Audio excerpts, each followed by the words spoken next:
રાજકોટના 6500થી વધુ શિક્ષકોમાં ભારે રોષ. શાળાના 100 મીટરના વિસ્તારમાં તમાકુ વેચનારાઓ સામે દંડ વસૂલવાની જવાબદારી આચાર્યોને સોંપાતા વિવાદ છેડાયો છે.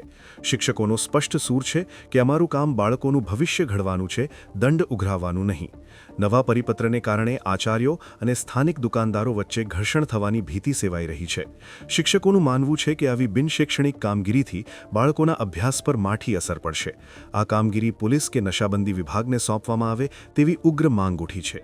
દંડ કરવા માટે સરકારશ્રીના જુદા જુદા વિભાગો છે, કે પોલીસ ખાતું છે, આરોગ્ય વિભાગ છે, ગ્રામ પંચાયત કચેરી છે, તલાટી કમ મંત્રી છે, એ વધારે એને સારી રીતે ન્યાય આપી શકે. આચાર્યના મૂળભૂત કામથી વિપરીત આ કામગીરી જ્યારે સોંપવામાં આવી છે તે ખરેખર અમારી દ્રષ્ટિએ અયોગ્ય છે. આનાથી ગામ લોકો સાથે, દુકાનદાર સાથે ઘર્ષણ થવાના પૂરેપૂરી શક્યતા છે. તો આ બાબતે સાહેબશ્રી વહેલી તકે પરિપત્ર પાછો ખેંચે એવી અમારી વિનમ્ર રજૂઆત છે. 11 તાલુકાના હજારો શિક્ષકો અત્યારે આ નિર્ણયના વિરોધમાં છે.